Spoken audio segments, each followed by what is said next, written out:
Hey guys, welcome back to my channel. If you're new here, my name is Glenda Chavez, and on my channel you will find all kinds of DIY content, including something like today's video. So today I'm going to be doing a DIY entryway table from scratch. So I know it's a little bit different than what I've been doing lately on my channel. I've been doing a lot of furniture flipping, and although it's a lot of fun, I've been dying to do something from scratch. And so we're gonna dive right into today's video. So let's go ahead and get started. To start, I am going to take a sheet of plywood and strip it down to the width I needed using my circular saw and my Craig rib cut guide.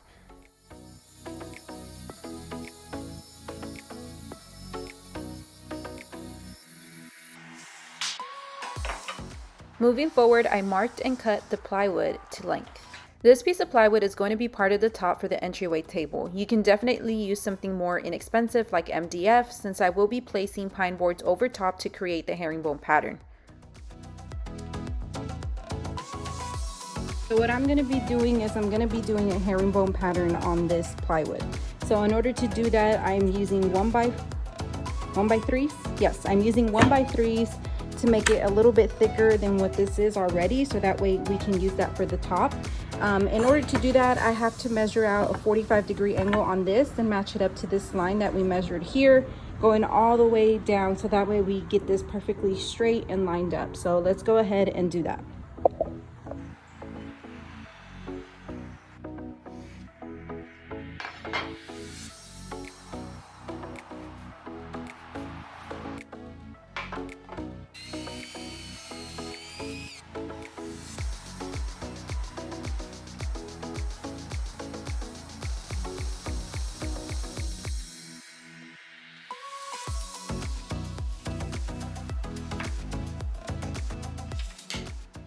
Once you place your initial board, the opposing board should meet up with the edge of your first board as shown here.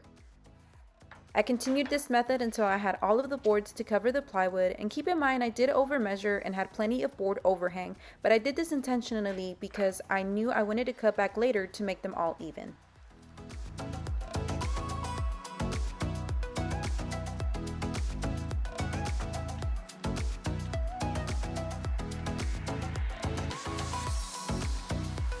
Okay, so now that everything is nice and cut, I have all of my boards that I'm going to need, and I've dry fitted them, just obviously making sure that I get the pattern right, make sure that everything is set and good to go before I place them down. Now I'm ready to go ahead and start gluing them down. Now I'm going to be gluing them with just regular old wood glue. I may or may not go in and add some brad nails on top of that as well, just to make sure and be safe that it's secure. So let's go ahead and start gluing. I'm going to start off on that end and make my way down. So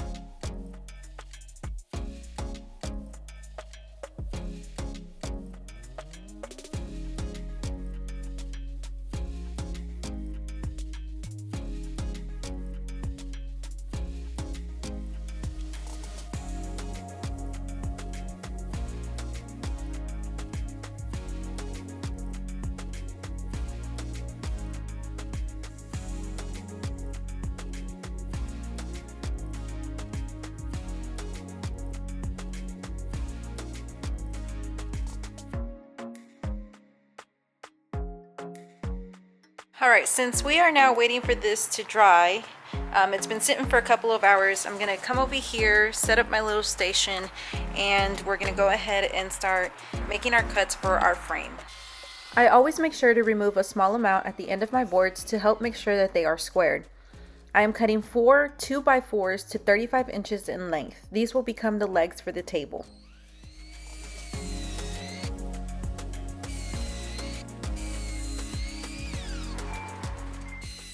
I then cut 4 2x2s to 55 inches in length, and these pieces will become the cross beams for the frame.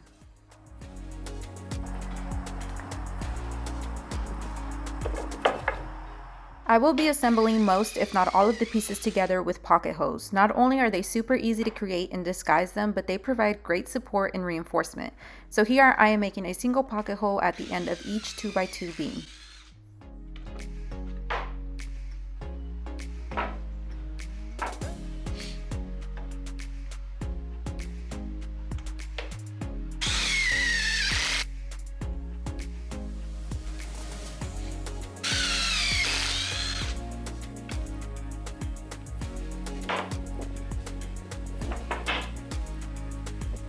I've got my 2x2 here and then my top sitting right on top of that 2x2. So I'm gonna make pocket holes here to be able to attach that top to it.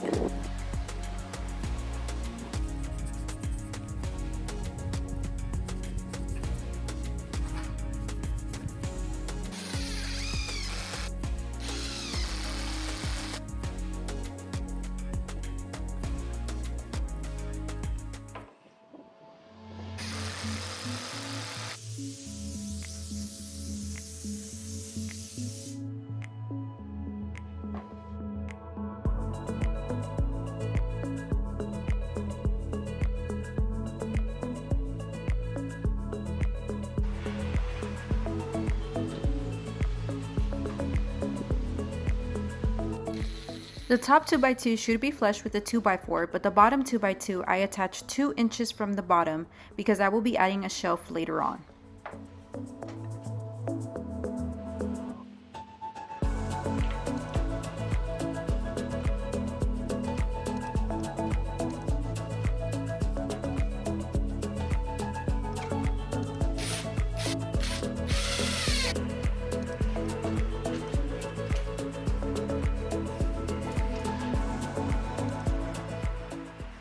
Now that the front frame face is done, I will repeat all of the same steps to create the back frame face.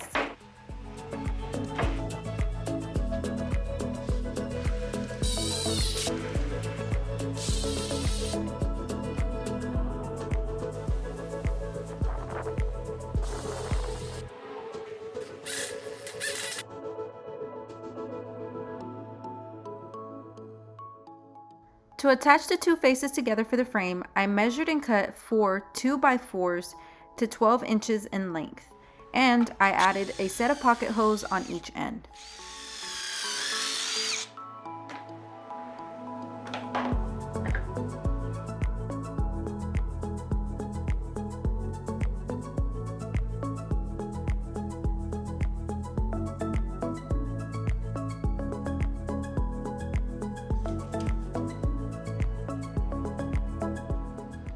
Remember that I am adding a shelf to the bottom beams, so that is why you see me measuring and marking 2 inches from the bottom here. I use clamps to help keep my board from shifting when inserting the screws as well.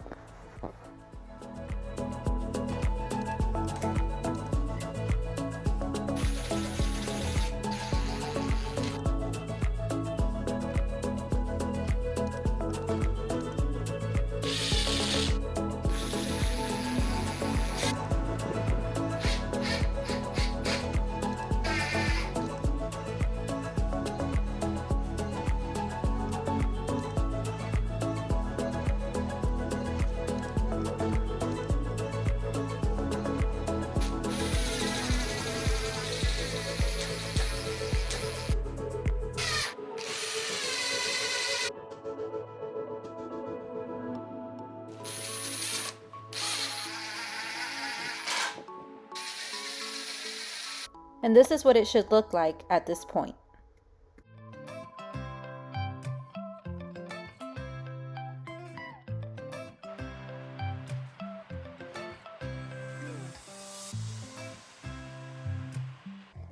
Now that the top was dry, I moved on to the top and turned it upside down, and since I don't own a straight edge guide, I used a board and some clamps to help keep my cuts straight to cut off all of the excess with my circular saw.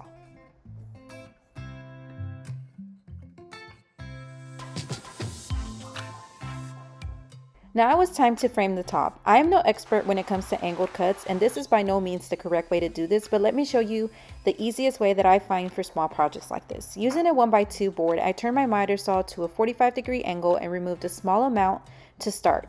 And then I take the board, line it up with my top, and mark where I need to cut. So I don't actually end up measuring with a measuring tape, but it turns out fine. I did this until I had all of my 4 cut pieces. I then attached them with some wood glue and brad nails.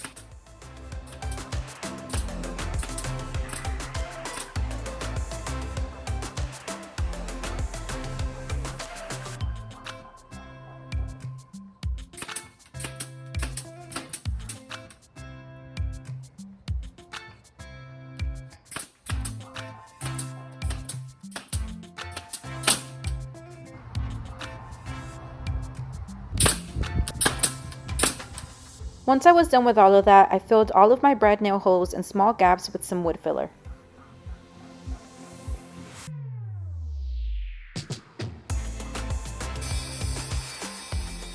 Using what I had left of my plywood, I cut 2 pieces that measured 12 inches in width by 55 inches in length, and this would essentially become my shelf. I attached the 2 boards together using some wood glue and brad nails and let it sit to dry.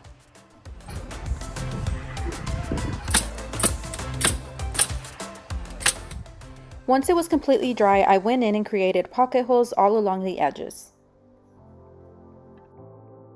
And just like everything else on this build, I attached the shelf with some wood glue and pocket hole screws.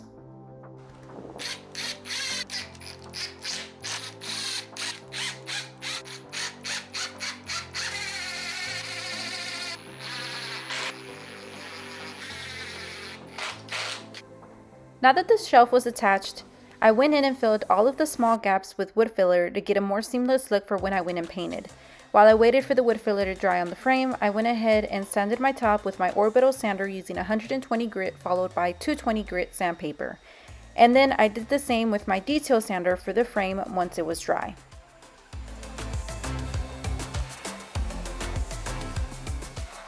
I used the leftover 2x2s I had to add the side decorative posts. To measure, I took the same approach I did with framing the top. I measured the center of where my boards would be going, placed my board on the outer perimeter, and with my pencil I traced where I needed to make my cuts. I repeated these steps until I had 4 posts.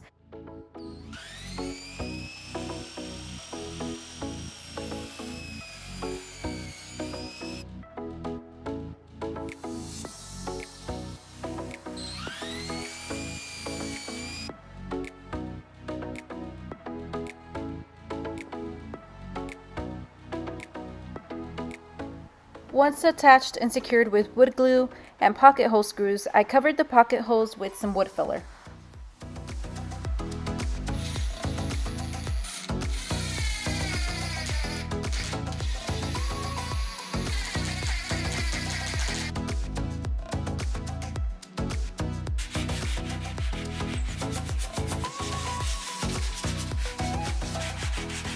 Unfortunately, I don't know the color of this paint that I'm using because it's an oops paint for my local Home Depot. It's a latex paint by PPG that I transformed into chalk paint using the BB Frost powder.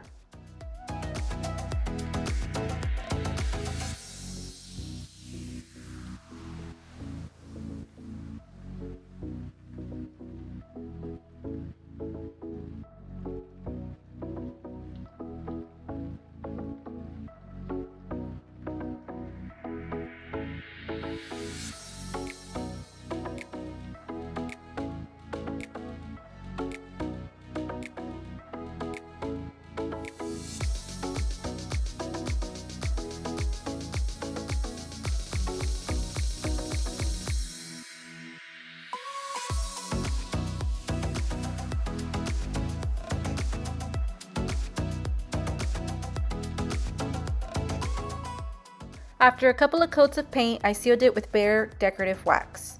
Since I am using pine and it is a soft wood, pre-stain conditioner is definitely recommended.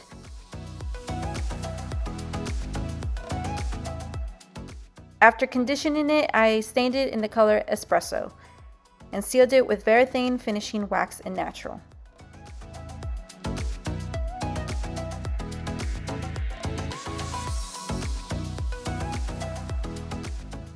Finally, I attached the top to the base through those pocket holes we had made on our 2x2s on the beginning, and she was done.